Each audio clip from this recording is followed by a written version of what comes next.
13 million subscriber हो गए हैं, हर वीडियो पे ऑलमोस्ट 5 मिलियन व्यूज आते हैं मेरे, और डेली वीडियो डालता हूँ, तो मेरी कितनी अर्निंग होगी?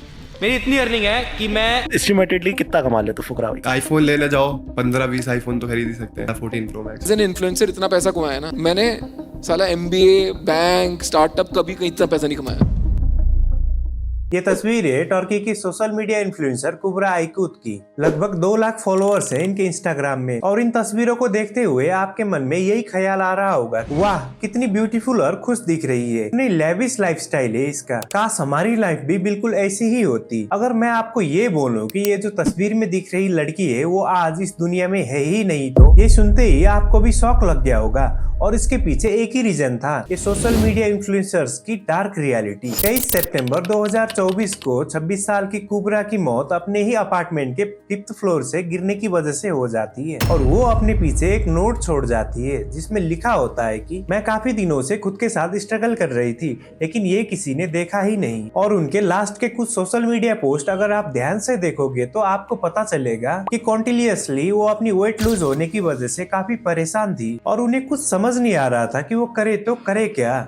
और ये शॉकिंग इंसिडेंट हमें ये सोचने में मजबूर कर देता है कि फेम और परफेक्शन के पीछे भागते भागते कैसे सोशल मीडिया इन्फ्लुएंसर्स अपनी फिजिकल, मेंटल और इमोशनल हेल्थ को कॉम्प्रोमाइज कर रहे हैं, और उन्हें ब्लाइंडली फॉलो करने वाले हम लोग भी कहीं न कहीं उसी राह पर चल रहे हैं, और ये सोचने में बिजी है कि असली लाइफ तो ये इन्फ्लुएंसर्स लोग जी रहे हैं, हमारी लाइफ तो क्या खाक लाइफ है। और इसीलिए आज के सिनारियो में सोशल मीडिया और उनके सो कॉल्ड इन्फ्लुएंसर्स की इस लाइफ की रियलिटी के बारे में जानना बेहद जरूरी बन चुका है। और जो हम इन सब लोगों को स्क्रीन पर देखते हैं और सब कुछ परफेक्ट नजर आता है, और पर्दे के पीछे की रियल कॉस्ट और सच्चाई क्या होती है, इसके बारे में हम सबको जानना बेहद ही जरूरी है। इसीलिए अगले कुछ मिनट के लिए इस वीडियो को ध्यान से देखना, क्योंकि आगे जो भी आप देखने वाले हो उससे आपकी पूरी सोच बदलने वाली है। और मेरा ऐसा मन करता है, just I don't want to be Carrie Minati. I just want to be Ajay Nagar. Your mental health definitely goes down the drain. I mean, I don't know for everybody mind it. तो कितने fake है Instagram influencers? सभी fake है। मैंने बोला ना कि reel और रियल लाइफ को आप जज कर ही नहीं सकते हो। आजकल अगर आप किसी भी इन्फ्लुएंसर को देखते हो तो वो ऐसे ही एटीट्यूड पोर्ट्रे करने की कोशिश करता है। फॉर एग्जाम्पल, महंगे कपड़े, costly makeup, luxurious lifestyle, 4-5 luxury गाड़ियां, मतलब हर कोई ऐसे जी रहा है जैसे कि उसकी लाइफ सबसे कूल और परफेक्ट हो। अगर आप ऐसे इन्फ्लुएंसर्स को देखते हो तो आप भले ही स्टडी कर रहे हो या 9 to 5 वाली जॉब, तो आपको अंदर से ये नेगेटिव फीलिंग जरूर आती होगी कि यार मैं क्यों ही पढ़ाई कर रहा हूँ, मेरे से बेहतर तो ये लोग हैं। आप अंदर ही अंदर खुद को फेलियर फील करने लगते हो। लेकिन सच्चाई ये है कि जो चीज आप सोशल मीडिया पे देख रहे होते हो उसकी असल सच्चाई कुछ और ही होती है, और इस फेक इल्यूजन की शुरुआत होती है फेक लाइक्स और फेक फॉलोअर्स के दिखावे से। आपको पता है, जब इंडिया में एक स्टडी की गई थी तो उसमें ये पता चला कि इंडिया में इंस्टाग्राम में 1.6 करोड़ यानी कि 16 मिलियन फेक फॉलोअर्स है। एक रिपोर्ट के हिसाब से 3 में से लगभग 2 इंडियन इन्फ्लुएंसर के इंस्टाग्राम फॉलोअर्स में से 60% से ज्यादा तो फेक फॉलोअर्स होते हैं। अगर आपको ऐसा लगता है कि सारे बड़े बड़े इन्फ्लुएंसर्स ऐसा थोड़ी ना करते हैं, स्पेशली वो जिन्हें आप फॉलो करते हैं, तो जरा इस रिपोर्ट को देखो। दुनिया में सबसे ज्यादा फेक फॉलोअर्स काइली जेनर के पास है, जो कार्डाशियन फैमिली से बिलोंग करती है।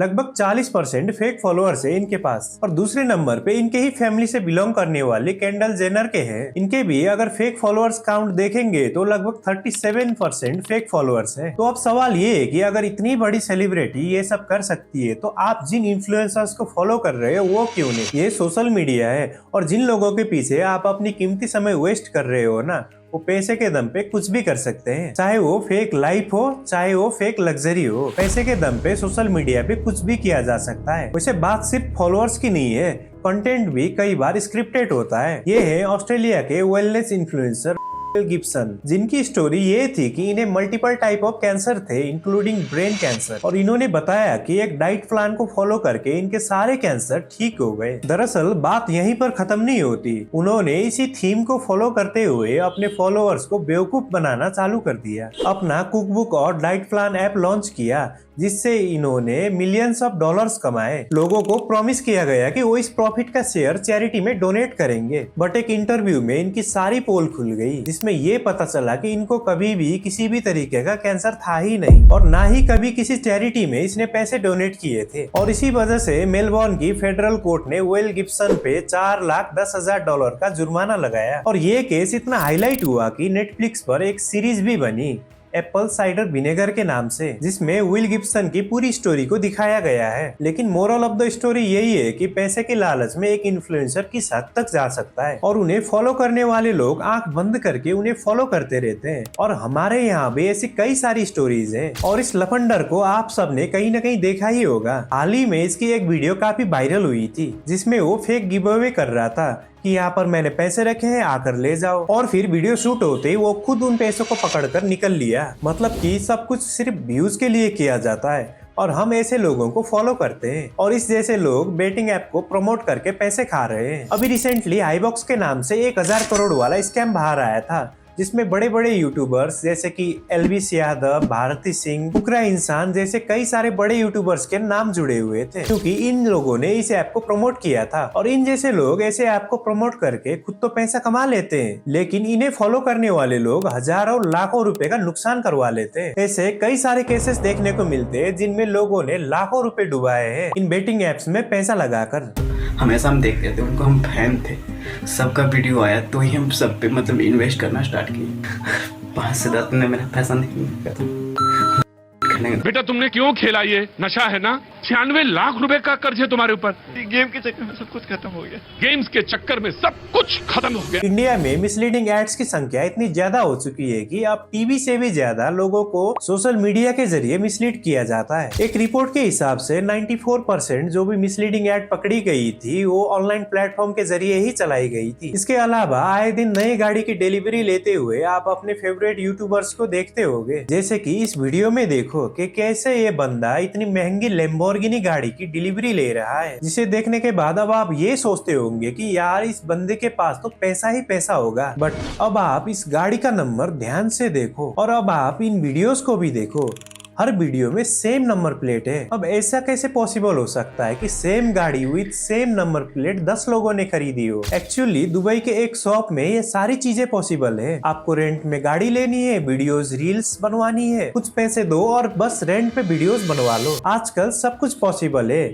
जो ये लोग 10-10 गाड़ियां रखने का दिखावा करते हैं वो सब बस कुछ दिनों के लिए, कुछ वीडियोस के लिए ये लोग रेंट पे ले लेते हैं। इन्फ्लुएंसर कल्चर का दूसरा डार्क साइड है लग्जरी ऑफ डेप्थ, यानी कि वो लाइफस्टाइल जो दिखती तो फुल लग्जरी है लेकिन अंदर से कर्जे और झूठ से चल रही होती है। बहुत से इन्फ्लुएंसर्स अपनी हाई क्लास लाइफस्टाइल सिर्फ क्रेडिट कार्ड और लोन्स पे जीते हैं, बस कंटेंट के लिए। ये न्यूयॉर्क की एस्पायरिंग इन्फ्लुएंसर लिसेट कल्वीरो है। इन्होंने इंस्टाग्राम पर फॉलोअर्स बढ़ाने के लिए $10,000 यानी कि 7 से 8 लाख रुपए का क्रेडिट कार्ड डेप्ट ले लिया। हर महीने नए डिजाइनर कपड़े, नया ट्रैवल प्लान, बस इस उम्मीद में कि इंस्टाग्राम में फॉलोअर्स बढ़ेंगे। इनका कहना था कि मैं हर महीने कहीं न कहीं नई जगह घूमने जाती थी बस फोटोज के लिए, जिसके लिए मैं लोन पे लोन लेती रही। इसका नतीजा क्या हुआ? कुछ ही महीनों में उनका कर्जा $10,000 तक पहुंच गया। फाइनली जब उन्हें रियलिटी समझ आई तो उन्होंने सारे लेविश खर्चे बंद करके अपना डेब्ट पे ऑफ करना पड़ा। चाइना की ये एक ब्लॉगर है लिसा ली, जिनके 1 मिलियन से ज्यादा फॉलोअर्स हैं। ये भी अपनी लग्जरियस लाइफस्टाइल के लिए काफी फेमस थी। इनकी सच्चाई दुनिया के सामने तब आई जब इनके लैंडलॉर्ड इनसे कांटेक्ट करने की कोशिश करते रहे। जब कोई रेस्पॉन्स नहीं मिला तब वो डायरेक्ट उनके फ्लैट पे जा पहुंचे। जब वो वहां पहुंचे तो वहां की हालत कुछ ऐसी थी,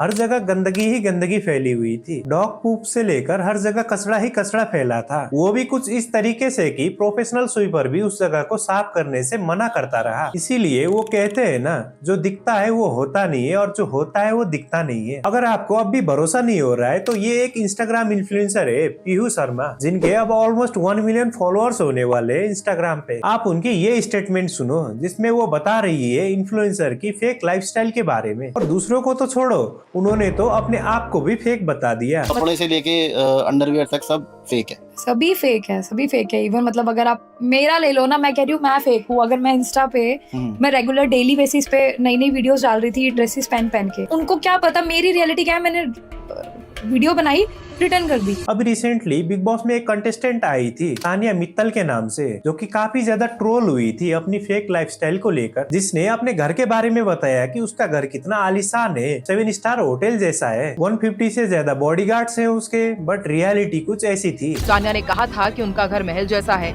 हकीकत ये है कि ग्वालियर सिटी सेंटर के साइड नंबर 1 में तानिया का सिर्फ 2 मंजिला घर है। स्नैपचैट और इंस्टाग्राम की दुनिया में फिल्टर्स और एडिटेड फोटोज ने एक नई तरीके तरीके का प्रेशर क्रिएट कर दिया है, अनरियलिस्टिक ब्यूटी स्टैंडर्ड सेट कर दिए हैं। हर तरफ फ्लॉलेस स्किन, परफेक्ट बॉडी और सुंदर चेहरे नजर आते हैं। रियलिटी को इतना पॉलिश कर दिया जाता है कि सच और फिल्टर का फर्क लोगों को समझ ही नहीं आता। ये सिर्फ ऑडियंस के लिए नहीं बल्कि कई बार इन्फ्लुएंसर्स के लिए भी प्रॉब्लम क्रिएट करता है। एक स्टडी के मुताबिक इंस्टाग्राम को यंग ऑडियंस के लिए सबसे ज्यादा हार्मफुल प्लेटफॉर्म माना गया, क्योंकि यहाँ हेवीली एडिटेड फोटोज और परफेक्ट लाइफ का दिखावा सबसे ज्यादा होता है। हर कोई अपने आप को दूसरों से कंपेयर करके अंडर एस्टिमेट करने लगता है। स्पेशली लड़कियों पर इसका बहुत बुरा असर देखने को मिल रहा है। डॉप सेल्फ स्टीम प्रोजेक्ट के स्टडी में ये पता चला कि 60% लड़कियां अपनी रियल अपीयरेंस से नाखुश है, क्योंकि उन्हें लगता है कि उनकी ऑनलाइन फोटोज की जैसी वो असल लाइफ में दिखती नहीं है, क्योंकि वहाँ पर वो फिल्टर्स यूज करती है, फोटोज एडिटेड होती है। अब आप सोचिए कि फिल्टर्स ने लोगों को अपने ही चेहरे से नफरत करना सिखा दिया है। और ऐसा हो क्यों रहा है? क्योंकि हम उन इन्फ्लुएंसर्स को फॉलो करते हैं जिनकी दिन की शुरुआत फिल्टर्स से होती है और खत्म भी फिल्टर्स के साथ। फिल्टर्स तो नॉर्मल बात हो गई है, क्योंकि आजकल की फीमेल सेलिब्रिटीज क्या कुछ नहीं करवाती अपनी बॉडी के साथ। Lip fillers, Botox, plastic surgery, but augmentation, breast augmentation और ना जाने क्या क्या। और प्रॉब्लम ये नहीं है कि वो अपने फेस के साथ, बॉडी के साथ क्या क्या करवा रहे हैं। प्रॉब्लम ये है कि वो अपना परफेक्शन बेच रहे हैं और हम उनके कस्टमर्स बनते जा रहे हैं। आपको ऐसे कई सारी सेलिब्रिटीज मिल जाएंगे जो पहले कुछ और दिखते थे और अब अपनी फेस और बॉडी में चेंजेस करवाने के बाद कैसे दिखते हैं। इवन जो वो फोटोज अपनी सोशल मीडिया हैंडल पर लगाते हैं वो कितनी हेवीली एडिटेड होती है, इसका अंदाजा आप लगा भी नहीं सकते। जैसे कि इन फोटोज को ध्यान से देखिए आप, इसमें आपको इनके ओरिजिनल क्लिक्ड फोटोज और आफ्टर एडिटेड फोटोज को देखकर ये बात समझ में आ जाएगी इनकी लाइफ कितनी ज्यादा फिल्टर्ड है, और हम इन्हीं सबको देखकर खुद पे अंडर कॉन्फिडेंस फील करते हैं। एग्जाम्पल के तौर पर ये उर्फी जावेद हैं, जो कि खुद एक्सेप्ट करती हैं कि इन्होंने अपने फेस और बॉडी के साथ क्या क्या चेंजेस करवाए हैं और कैसे इन्हें खुद के ही फिजिकल अपीयरेंस को लेकर अंडर कॉन्फिडेंट फील होता रहा है। मुझे बहुत लोग कमेंट करते हैं फ्लैट चेस्टेड, आगे भी नहीं है पीछे भी नहीं है। आई एम वेरी उस वजह से बहुत मैं अंडर कॉन्फिडेंट हो गई। ये ब्राजील की मॉडल है जूनियर दत्रा।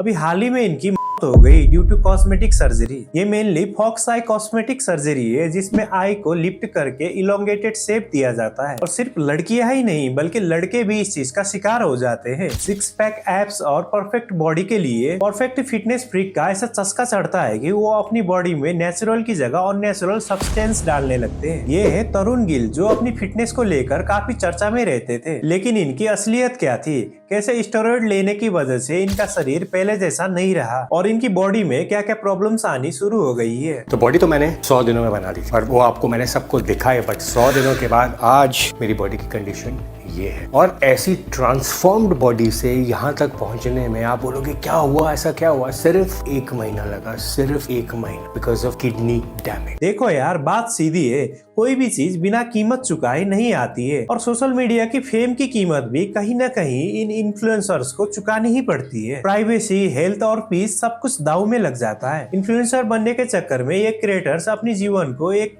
ओपन बुक यानी कि खुली किताब के रूप में पेश कर देते हैं। पर्सनल लाइफ वो तो होती ही नहीं है, खास करके इन ब्लॉगर्स के लिए। आप कब उठ रहे हो, कब सो रहे हो, शादी किससे होगी, कब होगी और अगर हो गई है तो कैसे चल रही है, इन सब चीजों पर दुनिया की नजर होती है। और कई इन्फ्लुएंसर्स के साथ ये हुआ है कि उनके घर पे अजनबी फैंस आ पहुंचे। जैसे मिल के भी आ चुका हूँ, सोसाइटी के बाहर में मिला, 20-25 मिनट अच्छे से मिला, तो कहते अंदर आना है, पीयूष कुणाली।